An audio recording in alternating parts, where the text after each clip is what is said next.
Start. All right. I think we got it. All right. Tell me when it started. It's on? Okay. Blessings, everyone. This is Yanni, the only logologist. And this is Raymond. Good. I have it right. I suck with names. Right. All the way from Brooklyn. Shout out to all my Puerto Rican people. He and his queen is Puerto Rican. And yes, I do hear like this also. So he has been growing his locks for 2 years. This is his second set. His wife is actually the stalker in a good way. And she found me because he was getting his hair done.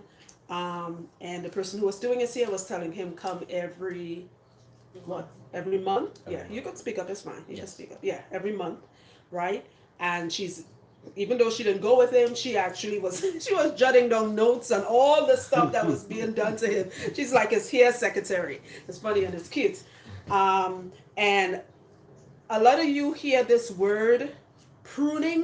Let me tell you all why you do not ever. First of all, the word makes no sense when it comes to locks. Bring me the scissors. The word makes no sense when it comes to locks. So, some of you may hear that you go to your loctician or somebody will tell you, "Oh, let me prune your locks." All right. So before I start, really quickly, pruning is a word used for people that is in agriculture, horticulture, roses, stems, rose gardens, anything you could think of. This is a scissors. You can see it both cameras showing? Right. This is the scissors that's used when you're pruning. Basically, it's used for plants. Why I'm showing you this, please don't go buy this thing and you're going to cut somebody's hair. You do not prune locks. It's impossible. The word is used for plants. Anything related to plants, you cannot prune locks. I use this to cut my, what do you call it? My lucky bamboo. I grew lucky bamboos in the kitchen, which are dying right now. But anyway, this is what I use it for because it's nice and hard, and when you clip, it cuts the stems. You cannot prune locks. When somebody is telling you, thank you, sweetums. When somebody is telling you they're going to prune your locks, basically what they're going to do is take a scissors, one of these, and they're going to go snippity snip snip and snip all your fuzzies, right? And this is what happens to your hair. See how skinny his locks is? If you notice at the end it looks nice and fat, and coming up here it's skinny. And then he and his queen was just telling me that every time he went, let me just turn you a little bit, not to knock the tripod down. Every time he went, his fuzzies, there was one Jimmy picked up somewhere in the back here. Sorry, yeah, your hair really matted. All right, let me see if I could get, I think it was one in the middle Jimmy found that was very skinny. You guys see how skinny it looks? This is from pruning. Oh, Jimmy's coming to help me. He found it when he was washing his hair. Somewhere. Hold on, guys. He has a lot of hair. We're trying to dig for it. He's laughing. No, pull that. Yeah. Right. Don't worry. We'll find it. Okay. So this is what you'll feel a little pull right here. Yeah. This is what pruning. Here we go. That's Jimmy's hands, guys. Helping me pull this apart. This is what pruning locks does. I got it. Right. See how skinny this looks? Because every time he went, they snipped. You cannot cut fuzzies, or you should not, I should say, you should not cut fuzzies off your locks because the fuzzies is what creates the locks. As your hair grow locking, the locking process is a continuous one. It's continuous. It's always happening. All right. Even when we don't do anything to our hair, like as I was just explaining to his wife, she has a nice little cute bun at the top of her head. And I was telling her, I said, let's say you left that bun in your hair for like a month or two. When it's time for you to take that scrunchie off, your hair is going to be crunched up together or matted together. Meaning no matter what, our hair, the strands that are interlock with each other. Okay? When it comes to the fuzzies, it is part of the locks. Each time you cut that, you're going to thin the locks out. And I know some of you watching this video and thinking to yourself, wow, I remember I used to at one point have thick locks and now it's become really thin. And what happens is eventually your locks are going to start to pop because you have somebody convince you they're going to prune your hair. And I can't stress this enough. You cannot prune hair. What they're doing is cutting off your fuzzies. Locks is not meant to be neat and perfect. All right. If that is those now starting locks or starting over your lock journey or whatever the case may be, if that is your aim, you're going to fail before you start this. Okay, you have to accept the fuzzies. You have to accept that it's going to look, there's no ugly face or crazy face or anything like that. Each one of your locks has a different personality. All right, and you just have to let it be. It already knows what to do. Okay, stop trying to train it to become neat and perfect, because you're going to pay for that. And eventually, as I said, it's going to thin out. Let me turn you a little bit.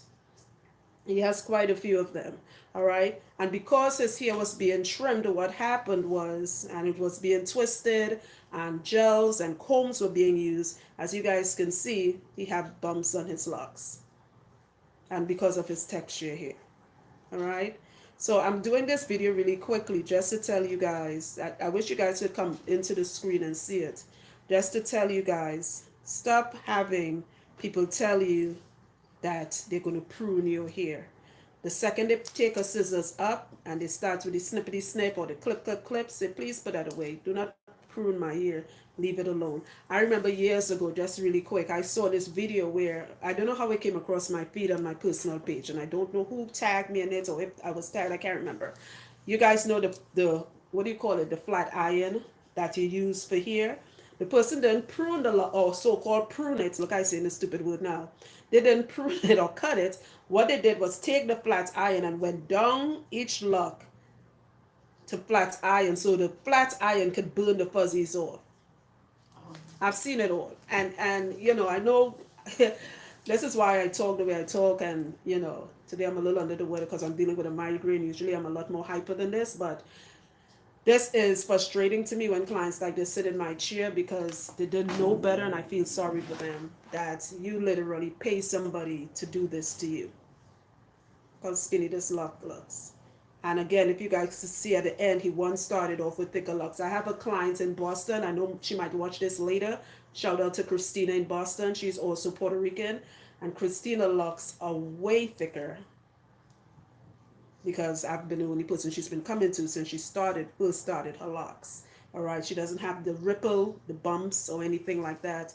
And most importantly, I've never ever put a scissors in her hair. I keep my scissors handy if I want to pop bags open, and I don't want to use my nails to break it or anything like that. That's why there's a scissors in. I do not put scissors in clients' hair at all. All right, so I hope this helps you. Stop having people convince you because the word sounds cute or exotic. If you don't know it, it'll be like, what the heck is pruning? That's what we have dictionaries for. Look it up and say, wait a second, you can't prune locks. We use these words when it comes to locks, so not we, but lock professionals or hair professionals use these words to make things sound really exotic and like elaborate, and you don't know it's actually causing more harm. Really quickly, years ago, I met this young lady, and when she came, the center of her hair was like, it looked weird. It didn't look like balding, but it looked like it was thinning out. And like, what happened? And the person she went to before was exfoliating her scalp. And I'm like, how could you exfoliate scalp? Like, that makes no sense. For those of you who don't know what exfoliating is, it's like making a smooth surface. So for those of you like me who deals with adult acne, you definitely know what exfoliating is. That means you have to use something abrasive, something like salt, something like sea salt, sugar. There's millions of products out there that's just for exfoliating skin. It's like if you take sandpaper and you're trying to make a smooth surface on a piece of wood. Sandpaper has something abrasive underneath it. So what the person was doing to this client here, she was taking sugar, and just picture sugar before it dissolves, it's crystallized, right? And rubbing it on this girl's scalp, thinking she's exfoliating it. Sugar dry, ordinary sugar crystals is a hard thing. It's like glass. So the person swears she had a medical a scalp condition and say, oh, your scalp needs to exfoliate. You can't exfoliate unless you're one of those brothers who like the hair bald and like that nice shiny look, then you can exfoliate your scalp. Once you have hair, any type of hair, you should not be exfoliating your scalp. That makes no sense. And she didn't even think, and this is a really intelligent, I'm not talking bad about her, the person, but it's like, that makes no sense. You can't exfoliate scalp. So what happened? The crystals of the sugar started cutting her hair off. And she started literally losing her hair because every time she went every month, the person would take the sugar, put it in her scalp and exfoliate. I'm saying this to say, along with the so-called pruning, These are the words you guys are going to hear, and at first it's going to make sense to you, but if you really just use logic and common sense and break it down like, wait a second, that is actually foolishness. All right, beware what they are telling you out there, okay? Be blessed. More videos will be coming soon. Really quickly, if you're trying to book an appointment with me, I'm working, my husband and I working on a separate business right now. I would answer everybody's calls eventually. I only work by appointment. Please do not show up at my place unannounced. Okay, I only work by appointments. I do not do walk-ins ever. All right, be blessed, everyone. Let's have somebody have a question. You good? Oh, okay.